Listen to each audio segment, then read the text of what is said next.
Tuesday, September 19th. We are Debate The Slate. I'm Dom. I've got Garrett coming at you from Chicago. Garrett, how are you doing, my man? I am doing well. What are you in LA now? So you just stay on the move, and I keep hanging in Chicago. But we've got us covered, East Coast, West Coast, everything in between, and all of the massive amount of football action that's going on. Yeah, I'm hanging out in Los Angeles. My hotel room is overlooking ESPN Los Angeles and the Staples Center. And I saw a bunch of famous people in LA. And you didn't grab one of them for an interview? Come on. I know. I was going to. I was having dinner, and the little kid, Miles Brown from Blackish, he was there. And then all of a sudden, right next to us, just walks Swaggy P, Nick Young. So I'm like, what's up? Saw some people from Veep because they were there. I didn't grab anybody for an interview. But yeah, there's just like a shit ton of famous people in Los Angeles right around here. It's so weird. Was that Friday or Saturday you saw them? That was Friday night. I saw Swaggy. Yeah, because I remember you texting me. Yeah, and I think I was pretty drunk, and I was just like. He like you were just like, yeah, like the kid from Blackish. I was like, there's like a lot of characters on the show, Dom. Like I don't really know who you're talking about. And then like I think you like sent me a picture or something. Oh, but I was like, what you actually said was you asked both. You asked if it was Manny. You asked if it was Manny. I did. Yeah, because I was drunk and I thought you said Modern Family. I fucked up pretty hard. And I was like, oh, that is a different sitcom show that is popular, but completely different. Like I just like thought you said something else because I was just drunk and like not paying. I was like out with people, so I wasn't paying like super close attention to my phone. Oh yeah. I'm an idiot. Long story short, I'm an idiot. And you saw an actor from Blackish. I didn't really saw the Veep people. You got to lead with that.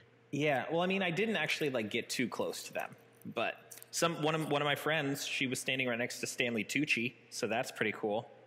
There you go. Yeah, I'm sure all of these people like listen to our podcast because we're like, so shout out to them. What's like, up, oh snap, everybody? They mentioned me on the podcast. Yeah, exactly. So, yeah, but I mean, other than that, just hanging out in LA, watching some. I was here watching a bunch of people go absolutely crazy for that game that we didn't think was going to be good, like that USC Texas game. Like, what the hell happened there? Yeah, that was just frustrating. What the hell happened? And also, let's back it up a step. Am I to understand that you were like following games and making some live action bets while traveling to LA? Yes. Do you want to jump into this for us?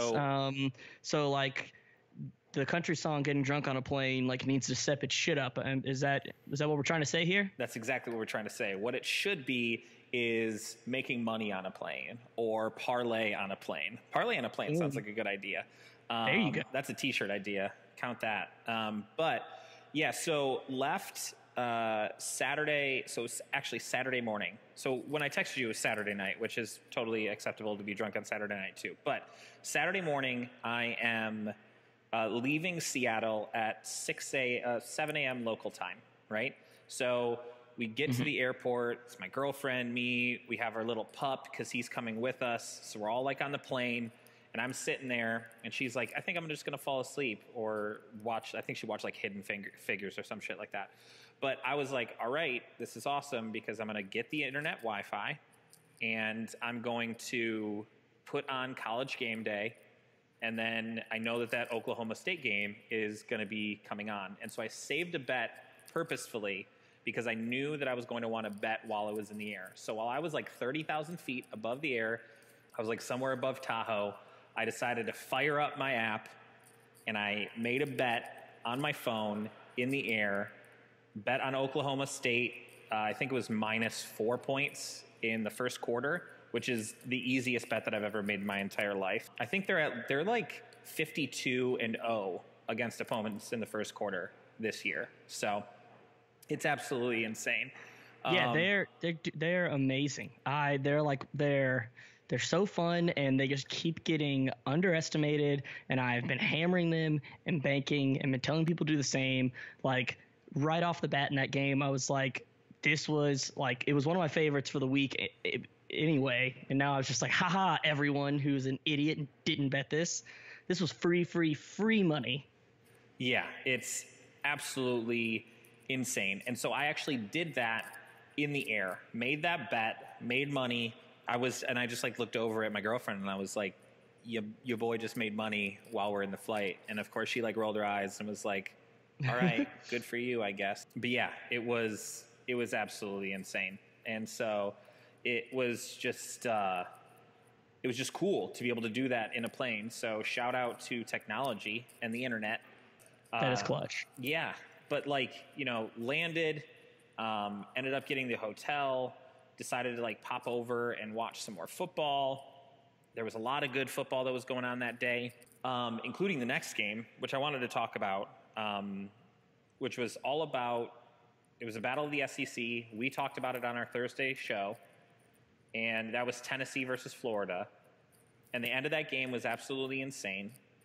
And the beginning was the opposite. It was just the slowest, ugliest start of just like, Yeah, the first half of the game just like sucked. Like it was just boring football. Like everybody was talking like, I guess somebody has to win this game. It was offense just so bad and defense, like I would say like really good defense by Florida and like pretty good defense by Tennessee, but just the offense was so bad that they still weren't even like getting points. Like defense, I don't think there was a pick six in the first half. No. So there was just like nothing's happening. I think it was 6-3 in the first half. It was. I was getting flashbacks of the infamous like 9-3 LSU Bama game. Way lower level quality of play. Yeah. That game was just jam-packed full of like defensive, like NFL players on the defensive side of the ball. Whereas this was just like, there are some in there, but mostly like you look really, really good against this other team's offense that is atrocious. Yeah. And there was missed field goals that were all over the place. Tennessee, for some reason, wasn't handing off the ball to the guy that ended up just like carving up Florida's defense in like the fourth quarter. Florida had that horrible play where the guy fumbled, got the ball stripped on like the 1 yard line. Just absolutely ridiculous. So bad things. Yeah. So what did you think of that game? I know that you're a Tennessee hater. So like, did you feel, even though like, I think we both thought that Tennessee was going to cover that 4.5, and then, Florida ended up backdoor covering on that. Like, how did you feel about watching that game? They did, but anyone that listened to the podcast late last week or tuned into our live show on last Thursday saw that my lock, though, was Tennessee first half plus 3.5, I think. I think I got it at 3.5, or when we looked, it was 3.5. You did lock. Which they covered. You did lock. You covered that lock. But, like, the end of the game, like, how in the world? That was amazing. I was like, how does this happen? Where was everyone?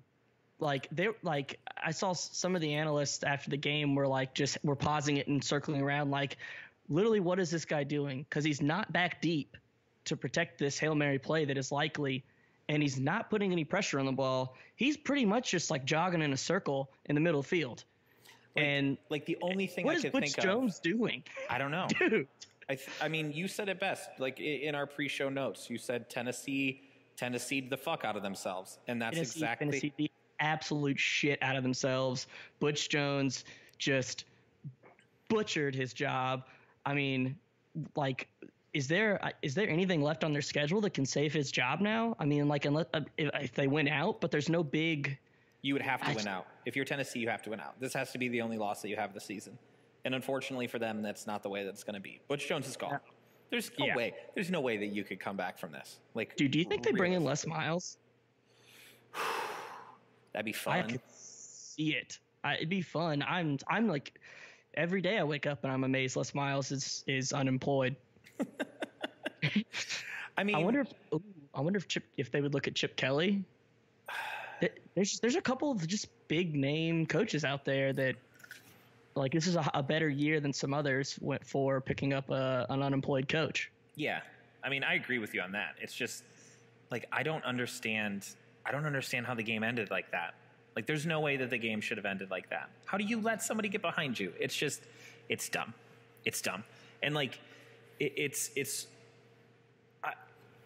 just blame myself. I blame myself for betting on Tennessee. I blame myself for doing it. Yeah, you, like... Yeah. Speaking of locks, though, I do want to say, I want to give you a virtual pat on the back, and you can give me one as well. We perfectly predicted the Texans versus the Bengals game. We did that perfect. That heavy hitter highlight filled game. We had that shit on lock. We did. But, for those of you that don't know, Garrett and I, we're doing our Thursday pick show. It's going to be it's on the BroBible Facebook page.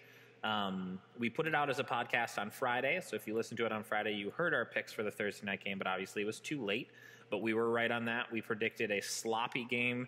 We predicted an ugly fucking game, and that's exactly what it was. But it was so bad. We did predict the Texans on the money line, and Garrett did predict that the game was going to hit the under, which it very much hit the under.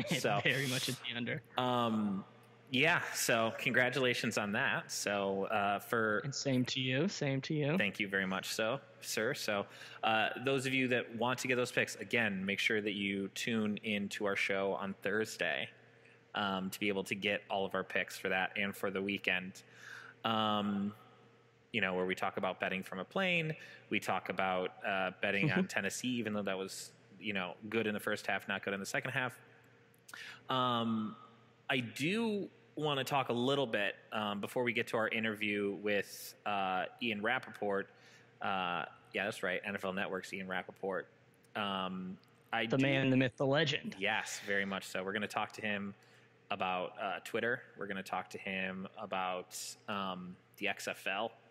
We're going to talk to him about his wife. Pez and Seinfeld. Yeah, it's going to be great. It's electric.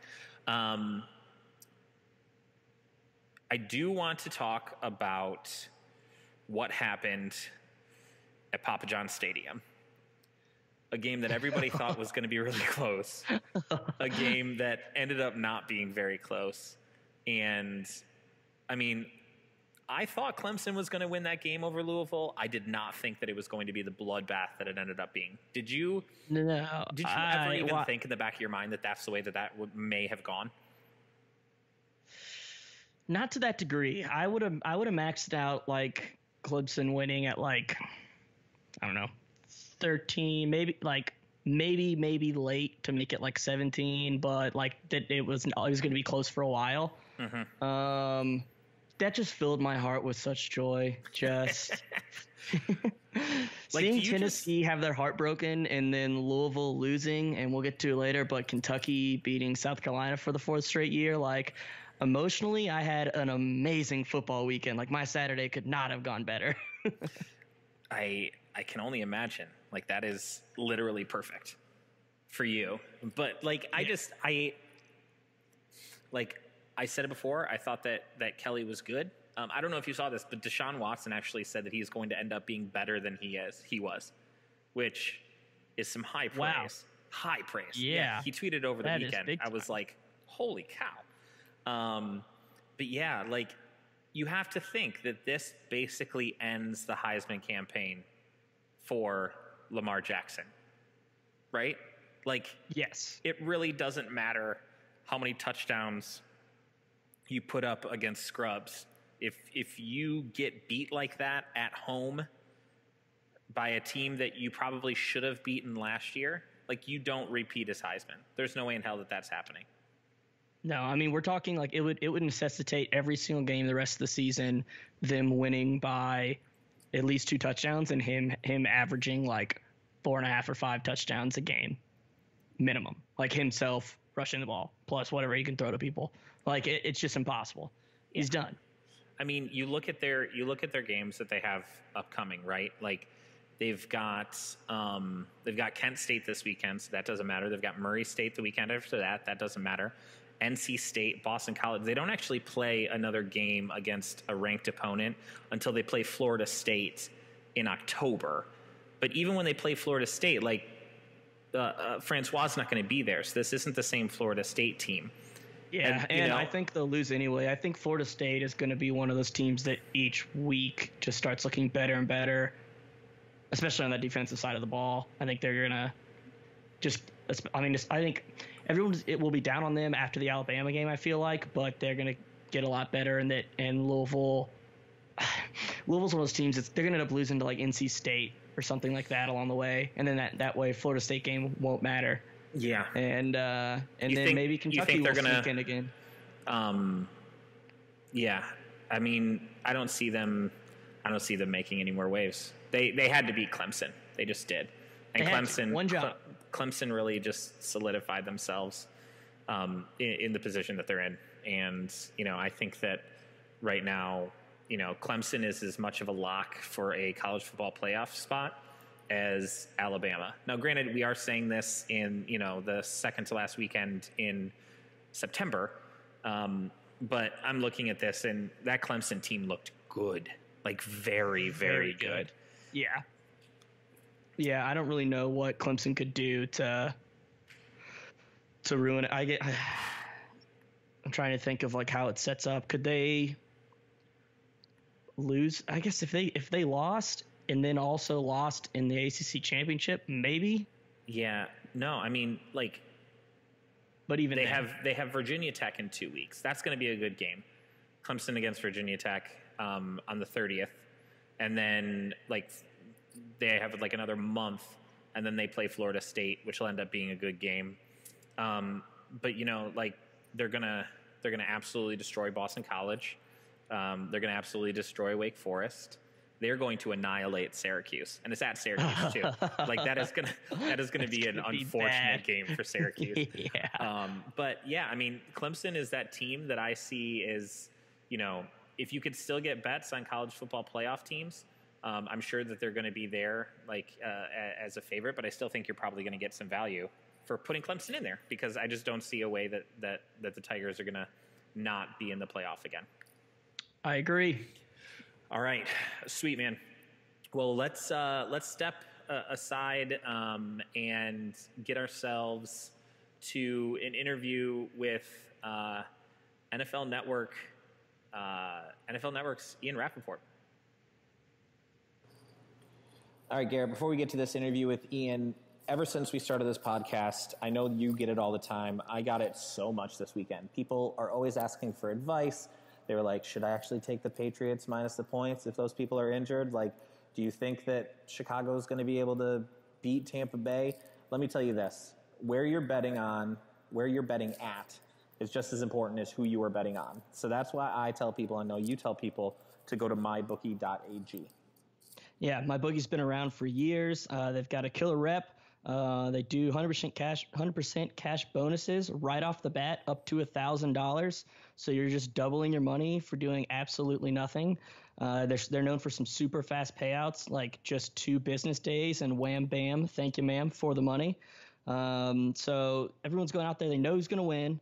We keep telling them on our Thursday live shows. So lay down that cash and get you some winnings. Yeah, win big today.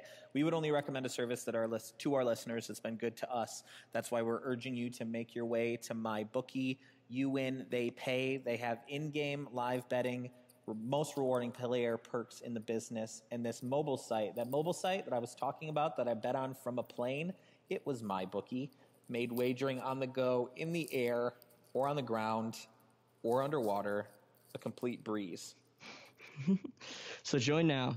Go to MyBookie. Like I said, they're going to match you up to a 100% sign-up bonus, up to $1,000 with our promo code SLATE, SLATE. That's literally money for nothing and picks for free. That's what we give you on this podcast. All about it. So visit mybookie.ag today. You play, you win, you get paid. All right, everybody. Welcome back to Debate the Slate. We are very excited to bring in our guest. He is a NFL Network insider. You can see him every Sunday on NFL Network's NFL Game Day morning at 7 a.m. Eastern. You can also follow him on Twitter. He's got a fire Twitter game at Rapsheet.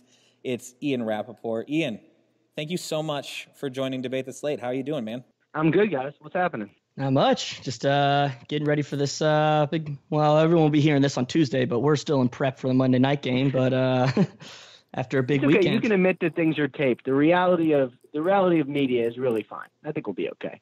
Yeah. So this, you can actually give a chance to pretend like you're right. They don't know what time of the day that this is going to tape. So, do you have any breaking news on any wide receivers that might play tonight?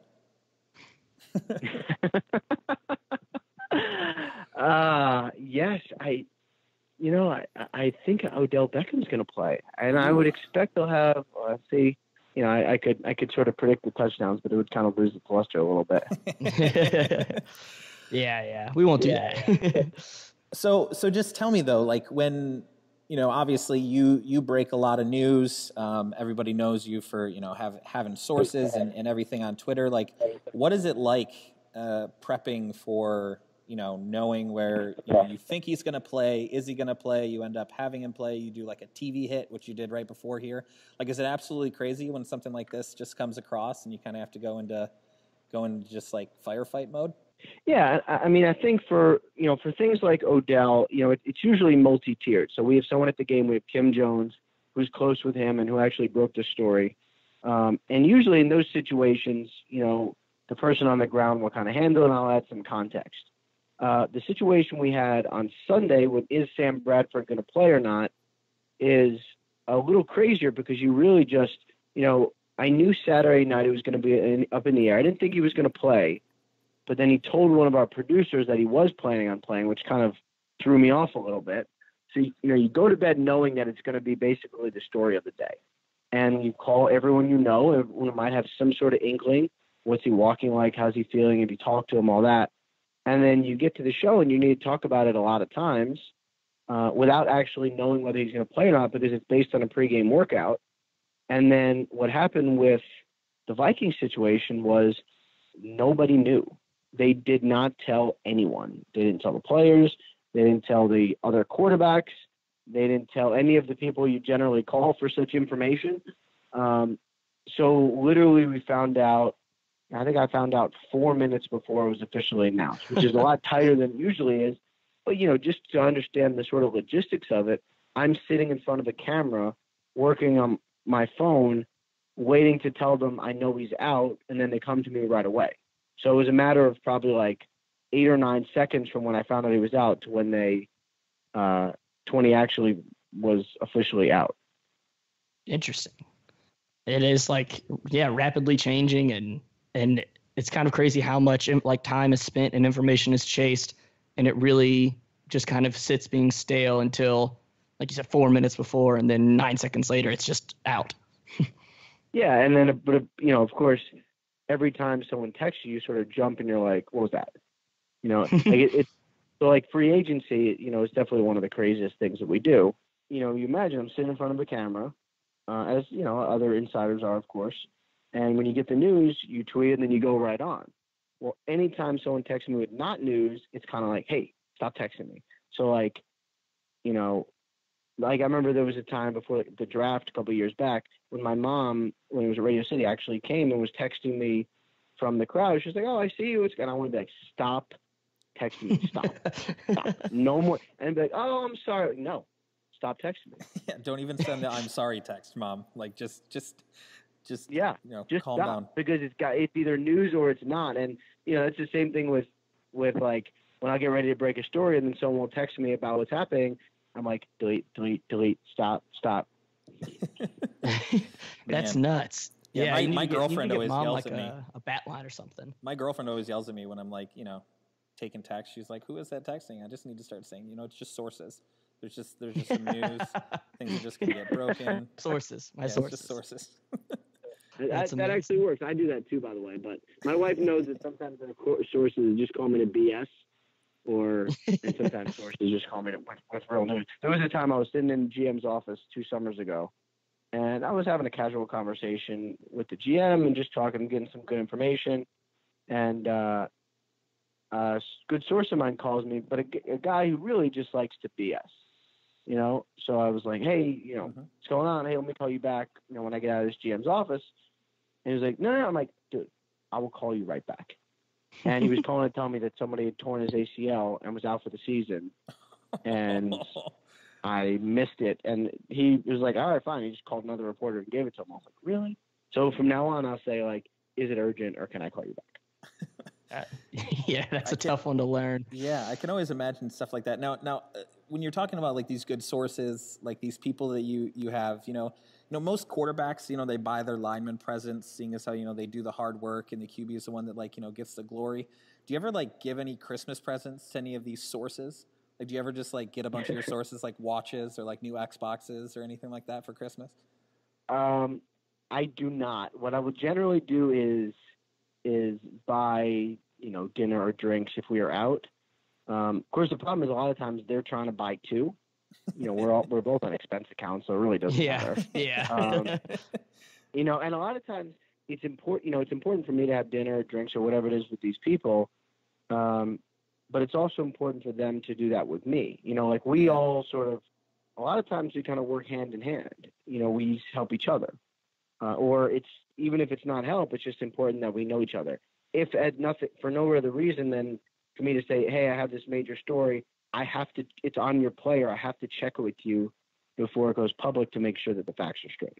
Like so you need to have a relationship with these people where like when you call, they answer.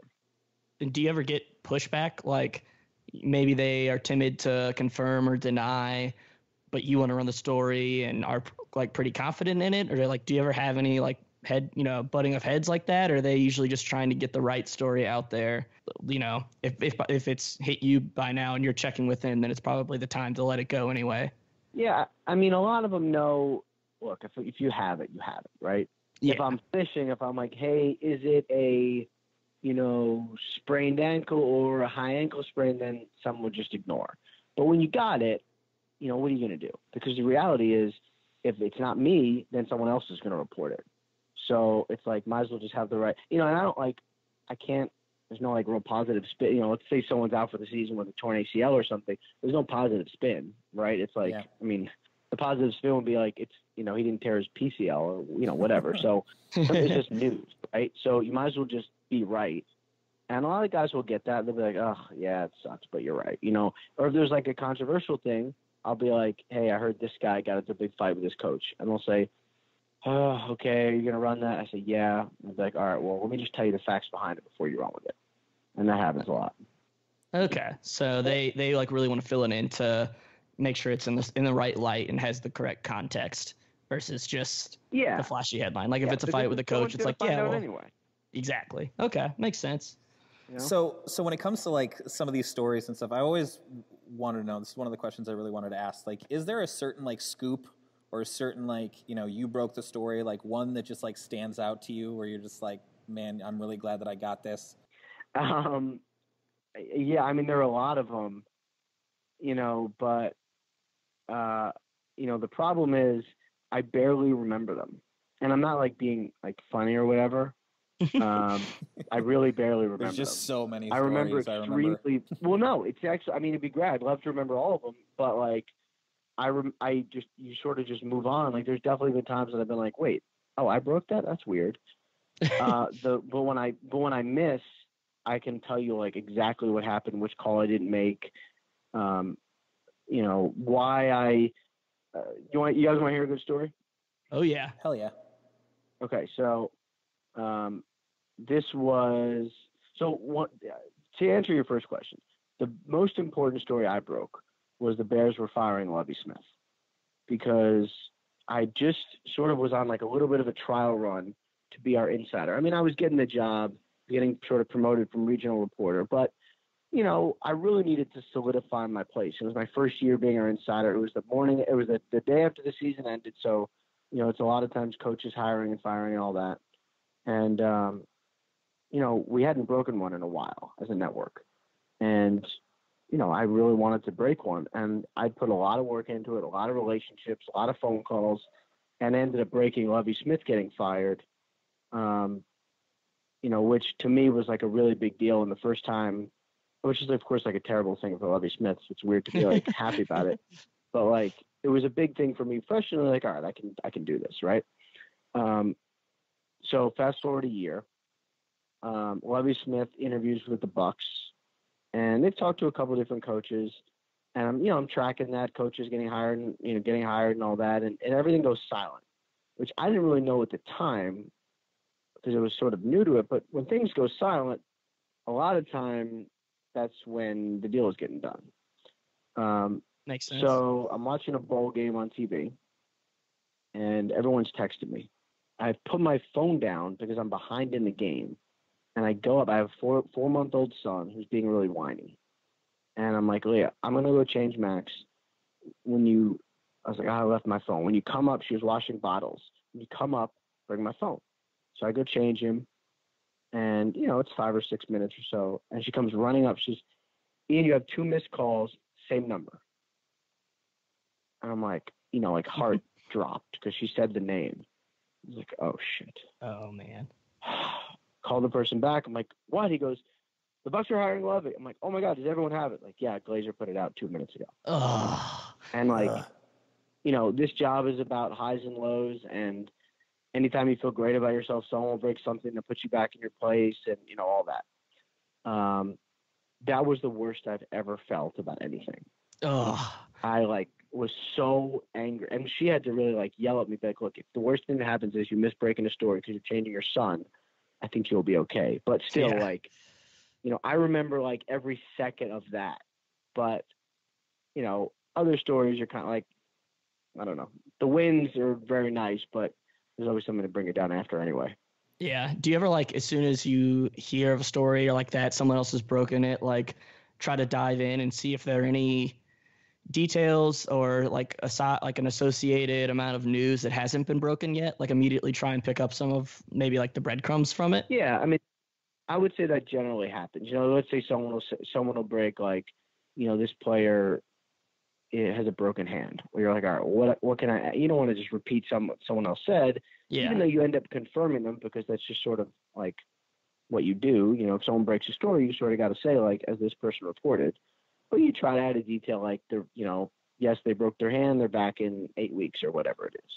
Yeah. Stuff like that. You always try to add a little bit rather than just be a parrot.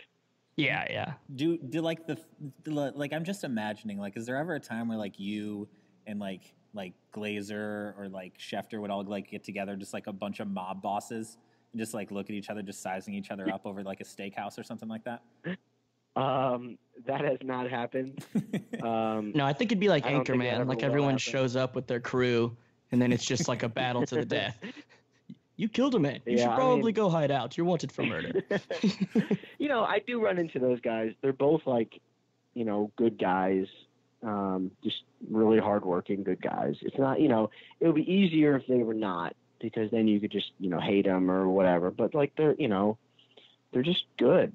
They work hard. They know what they're doing. They got good sources. It's not a lot of BS. So when you see them, you just be cordial to them because they're doing the same thing you are, Yeah. Well, here's a chance for you to talk a little bit of shit. If there was a combine, all right? So let's take everybody at the NFL Network. Let's take out all of the ex-NFL analysts, all right? So everybody that used to play in the league, let's take them out. And you just have a combine for everybody else, all the other analysts and hosts and all of that. Who do you think is going to have the best combine? Well, now hold on. Are we talking we got a lot of players who played a lot of good football. So are we talking those guys, or you say non-football? So non-football. So just non-football. Just those journalists, just you guys breaking the news, didn't ever play in the league. Who do you think is going to win that combine? I mean, no, that's really tough. I'm trying to think of all the reporters that I know. I mean, there's some who really got some decent game. We got Rhett Lewis, who's a host for us, who played college football in Indiana. He'd do pretty well. I was a rower at Columbia, lightweight crew. Not as athletic. I mean, I played sports in high school, but I'd be okay, but probably not as good. I think Glazer would probably do good in the weightlifting category. Maybe long speed, probably not as much. Schefter maybe powerlifting. Unclear. Unclear. All right. Yeah. Good to know. All right. Good.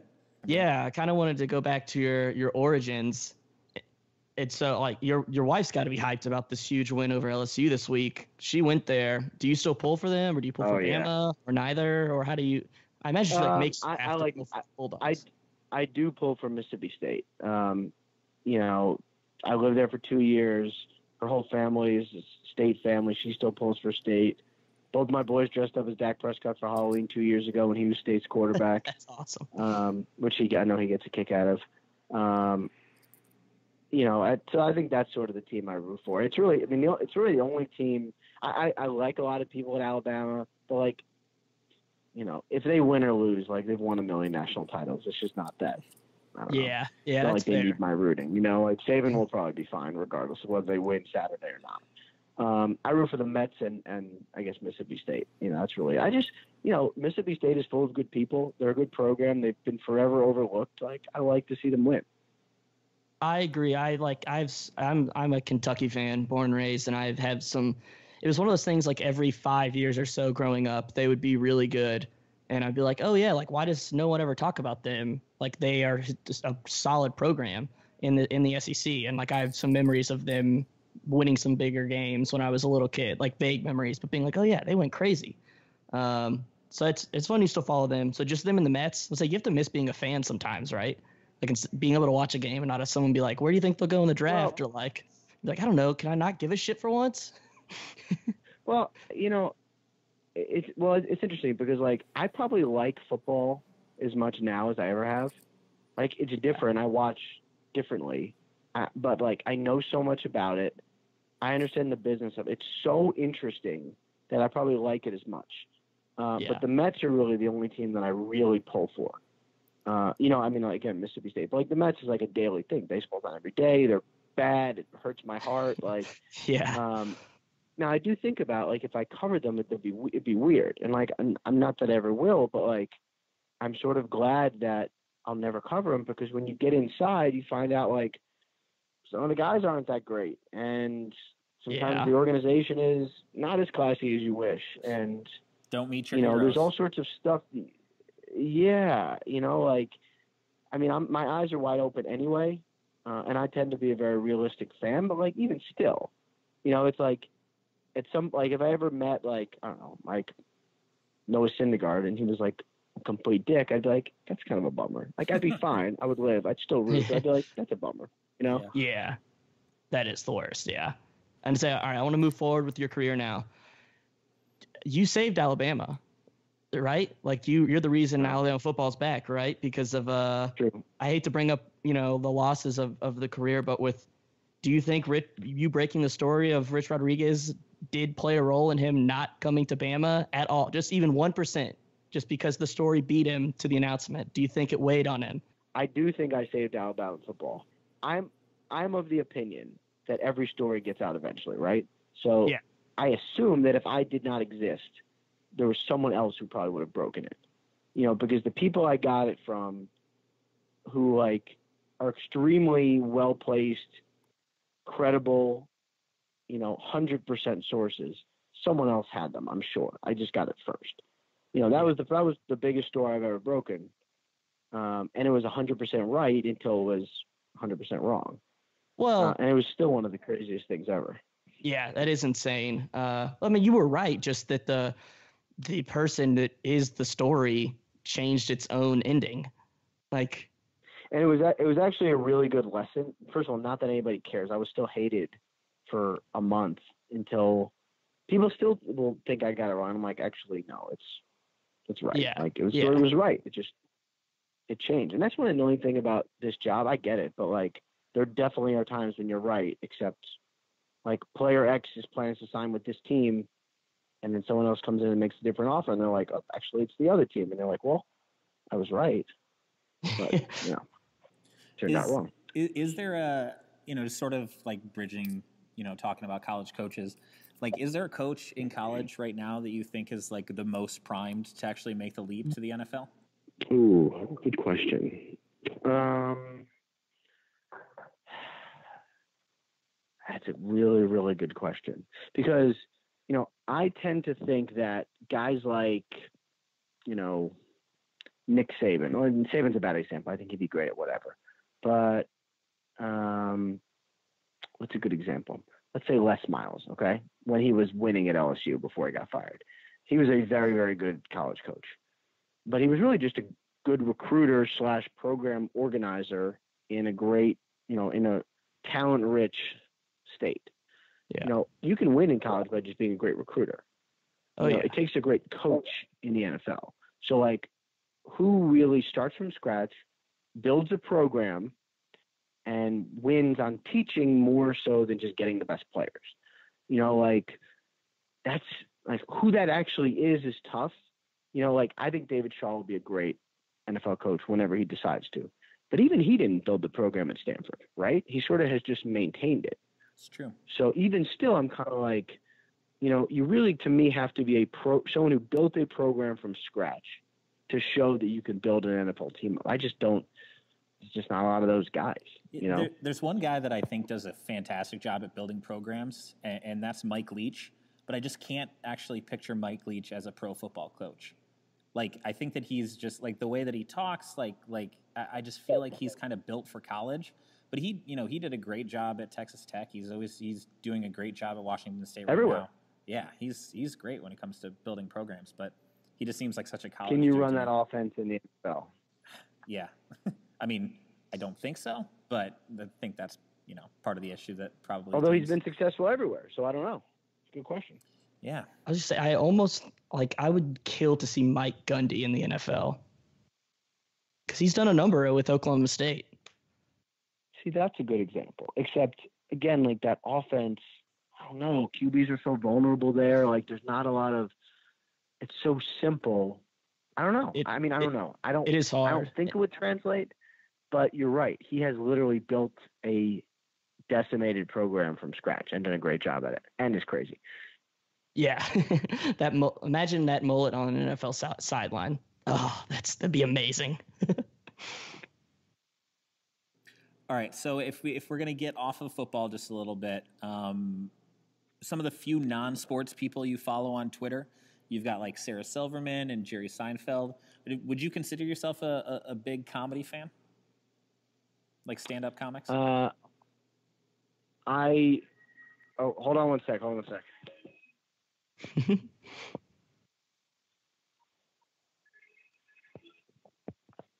Sorry, I'm trying to put the game on and I don't want it blaring in my head. You're good. I was hoping you were going to break a story there, and it could just. I know. I was going to be like, oh man, is he getting a call?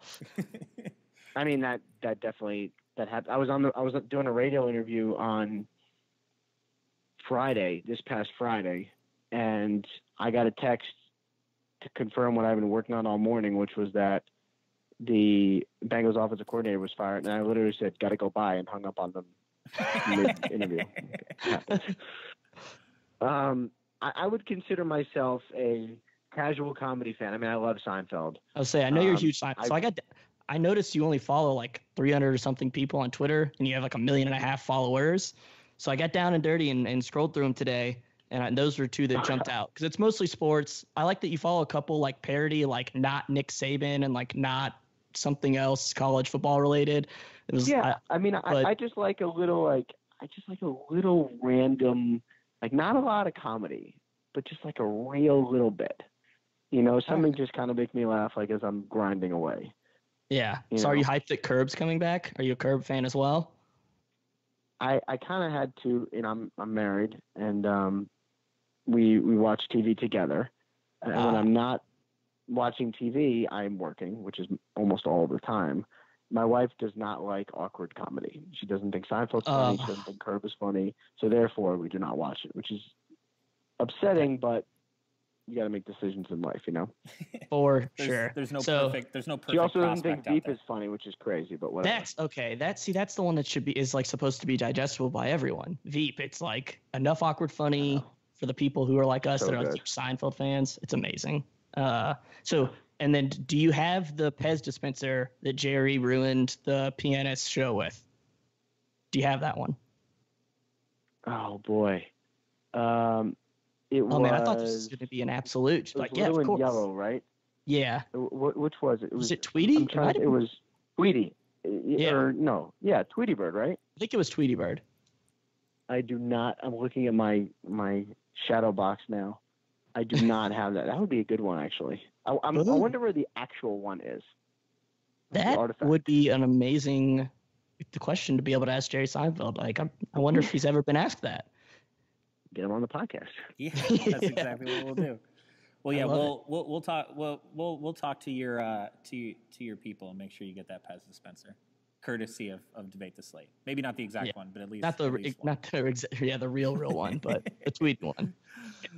All right, so we got a couple of rapid fire questions before we let you go. Okay. Yeah. So first one, do you get free Starbucks because your wife works for them? I get heavily discounted Starbucks and sometimes free, but not that often because she is a stickler for rules. Good for her, running a lean, mean business. Do you know who threw the football at your face at that Packers-Texans game? The working theory is that it was a punter trying to kick it, trying to knock it out on the sideline, like inside the 20. That's the working theory. The other theory is that it was Rodgers who threw it to be funny, but I have no confirmation of that. Oh, Okay. man. Maybe there was a second thrower. Yeah, there was a second thrower. So at what age do you give your kids control of the social media profiles you made for them?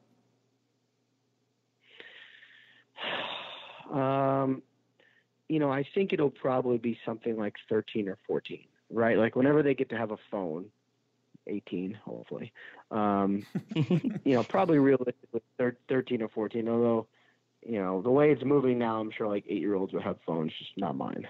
Yeah, they will. Or they'll by the time they're 13, you'd be like, I set you guys up, got your Twitter, your Facebook, your Instagram, all good. And be like, all of those are useless now, Dad.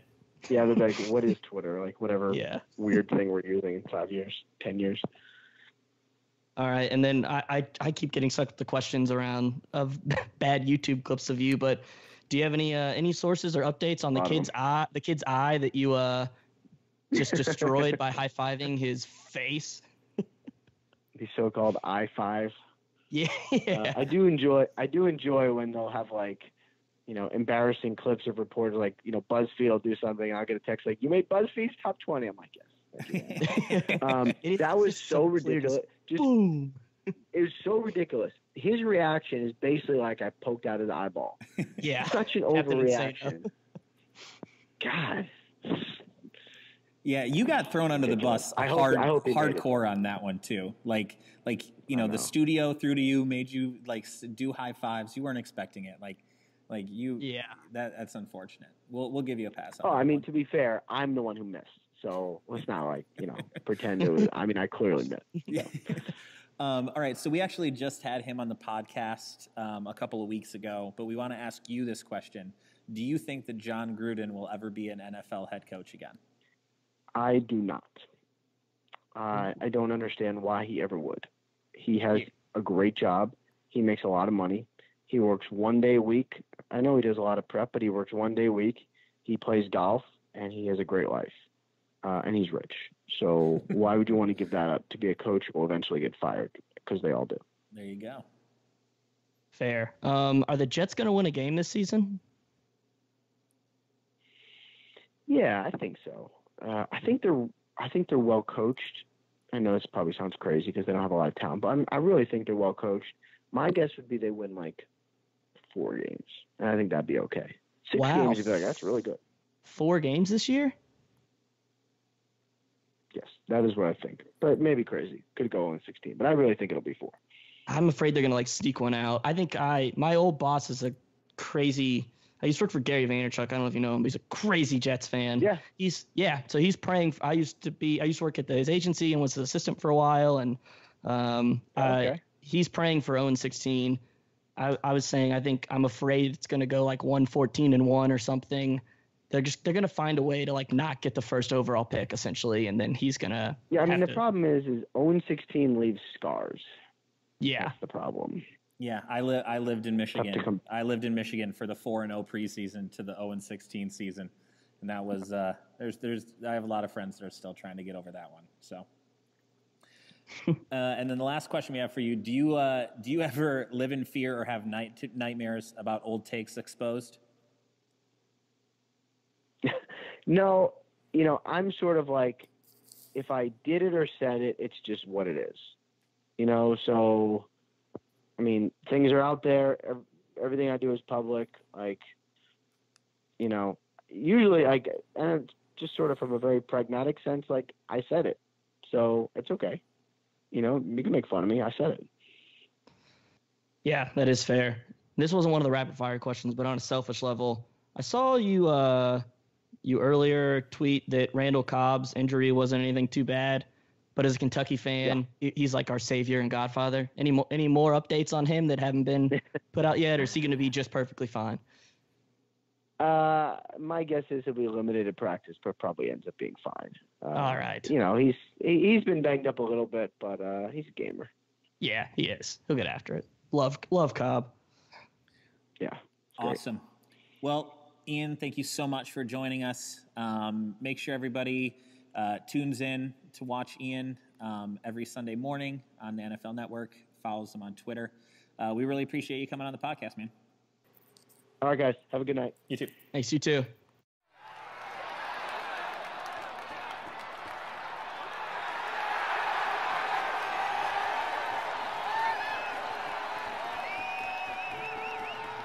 Well, that was awesome.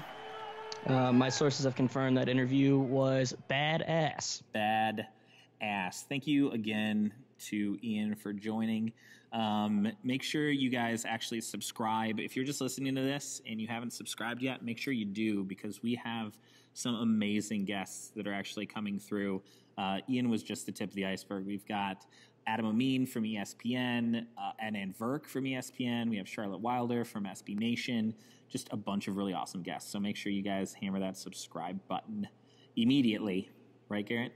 Yes, keep it coming. We're working on some big name guests, like Dom just mentioned, those three, knowledgeable, hilarious, just going to be really, really fun, keeping it going. Yeah, exactly. So subscribe to that. And plus, when you do that, you get our picks as well on Friday morning, so you can cash in for the weekends.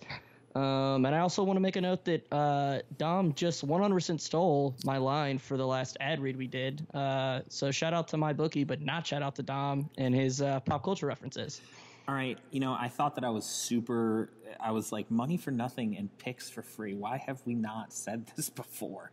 It's because we have said it before. We have said it before. I totally ripped off Garrett. But you know what? I'm right with ripping off Garrett, because fun story from this weekend. So Garrett and I we're in a text thread with our buddy Brandon. Shout out BroBible. We're all talking about like the games, everything's going on. Everybody has like your friends, you're just like, oh shit, did you see this play? Oh shit, did you do that? We always talk about the action that we have on the weekend. And Brandon was in Vegas this weekend too, so we kept being like just feeding the wolf of like more bets. Exactly. Just sending us like 12-game parlay tickets. One of them paid $50,000. It was like a $10 12-game parlay, something absurd. I was like, you know what? Do that. I mean, we would do the same thing if we were in Vegas. Absolutely. We would do the same thing. So. But looking at what actually happened this weekend, there was more than one game where Garrett and I were literally directly in opposition of what we wanted to have happen. Yep. Like, and I knew that it was going to happen. I knew it was only going to take a couple of weeks until like there was some serious things that happened. But that UCLA fucking Memphis game was insane, because what was the bet that you had, Garrett? I had Memphis money line first half. Okay, and then I had this sick parlay. It was like $100 parlay that would have ended up paying out like $2,500.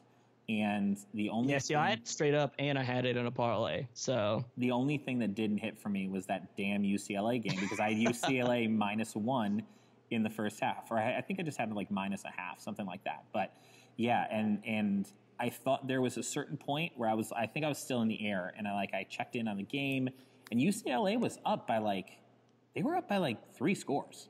Were they not in the second quarter? I don't think they got up that much, because I think Memphis came out quick. Then UCLA like stormed back and took a lead. Yeah, and then it really became a shootout eventually. Like, and we both do agree. Like, Josh Rosen, very good at football. Very good. Like, he knows how to take that ball and throw it down the field into the hands of somebody that's also on his team that is going to be standing in the end zone. Like, he does that portion of football. He does that footballing very well. Yes, agreed. But that game was not great for me. Ended up missing out on that parlay. But this actually takes us into a new thing that we're going to do, and this is where we apologize to you, the listeners, the fantastic listeners. I don't know, like I want to think of a name for the listeners. So if you guys are out there, like you can tell us names that you guys want to be called, like as a group. One of my thoughts was like Degenerate Army. I think I said like Degenerate Nation at some point. Team Degen, I think, is a good one. But yeah, we got to get something. Yeah, we'll figure it out. So Team Degen. This new portion of the show is directly to you. It's a portion we're going to call "We Fucked Up." We fucked up. That's exactly it. There's probably just like there's never going to be a week that we don't have this portion of the show, because we're never going to bat 1,000. Yeah. And to be fair, we talk about some games that we are like, I don't really love this. Like I might bet it because I'm bored, but I'm not really feeling it. Mm-hmm. And then we have our locks. We never try to feed you all bullshit. Anyone that ever like DMs the Twitter account, I know I'm always clear when I'm checking it. I'm sure Dom is as well. Like, oh, well, I was thinking this, but I might not bet it, or I don't love this game. But if you're gonna take action, do this. But we're usually pretty upfront. Like we don't bullshit you or feed you picks that we aren't actually betting or that we don't truly believe in without being very upfront about it. Yeah, but this takes us to the portion where we fucked up. So Garrett, would you like to go first, or would you like me to go first? I will let you go first. Okay. Team Degen, I fucked up. I told you that South Carolina was going to roll over the University of Kentucky. I did not appropriately respect the strength of Big Blue Nation. I purposefully put this game as a pick just to get a rise out of Garrett, and I really wanted to see his team lose. And they didn't. See what happens when you're a dick? Yeah. You comes back to bite you. Yeah, I wasn't a dick. I was a cock. And yes. The cock's lost. So haha. I fucked up. Garrett, I think it's your turn.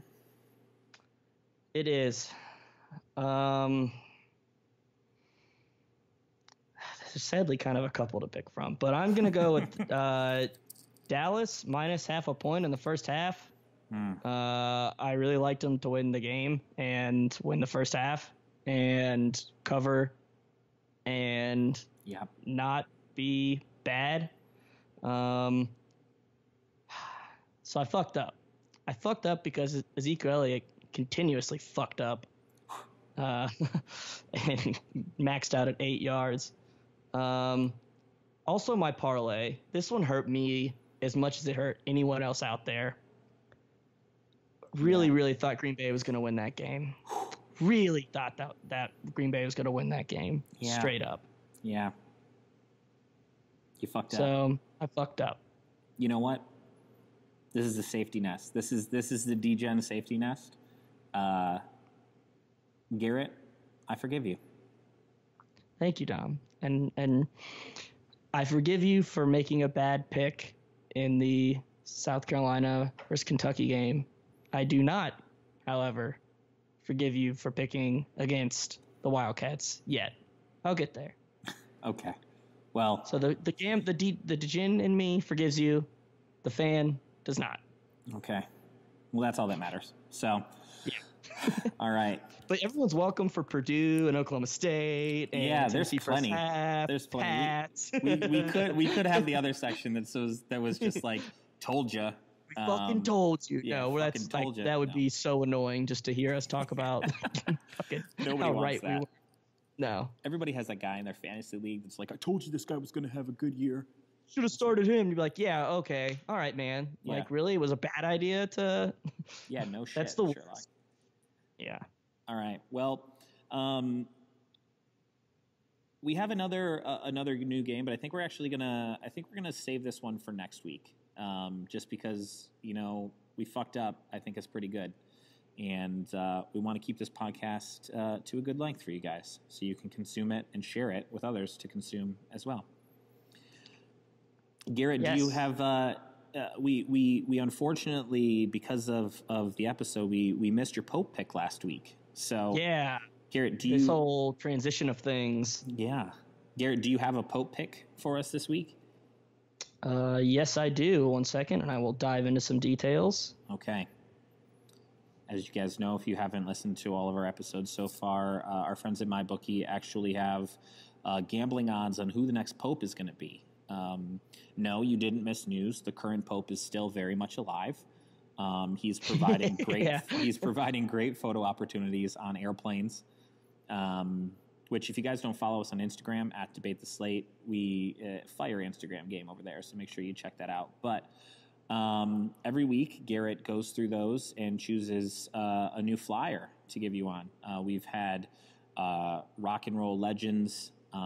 We've had staunch atheists. And this week, Garrett, who is your Pope pick that you're looking at this week? So, a slight audible on it. We're gonna this week we're gonna be diving into the name of the next pope. Oh, yes. As you know, they bring on a new name when you become a pope, and there's a lot of great ones on here. I'm not gonna lie. You got heavy favorites like Paul and John Paul. That's good. That's some greatest hits for the Pope right there. Yeah, it is. But we're not gonna go there yet. We're going to dive into Anastasius. Anastasius. What's the odds that we have on Anastasius? Plus 35,000. Plus 35. Oh, my God. I really hope. Shit. I'm an idiot. Plus 3,500, but still a lot. I'm an idiot. There was not an extra zero in there. Plus 3,500. But if anyone is a Fish fan out there, like myself, it almost looks like Anastasio, Trey's last name. So we're going to hammer that pick. We're going to hammer Anastasius, plus 3,500 to be the Pope's next papal name or whatever. I need to take papal. a Catholic papal. history. The word is papal. Okay, you know what? No. It's all good. Real talk, though, I do want to give a shout-out. I don't know if he listens to this, but I'm going to give a shout-out to Dave Jones, also known as Mr. Jones, also known as my seventh grade science teacher. He is a giant Fish fan. Oh, nice. And he has a flag that a meat stick flag. Oh. That he flies above every music festival he goes to. And I once ran into him at a music festival, and there was a lot of substances that I had ingested that day, but his wife made us tacos, and we listened to jam bands, and he has a tattoo of the earth with a bunch of kids, cartoon children, holding hands around it. All right. He cut me from basketball, but it's all good. You're forgiven. That's just my Fish story that I wanted to share with you. So there you go. All right. And I'm just a huge Fish fan. So that pretty much just sounds like my normal Tuesday afternoon, what Dom experienced one time encountering a Fish fan that cut him from the basketball team. But if anyone else is a Fish fan, holler at me. Maybe we'll get some Fish out music to this episode this week or something.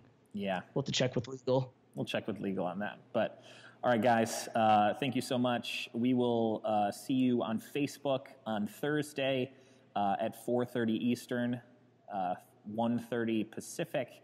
And yeah, good luck this week, guys. Yeah, go to facebook.com/BroBible and hit the little reminder so that you get a little ping on your Facebook app when we're about to go live, and you can join us for these picks. Beat people out to making the money. All right. See you then. Peace.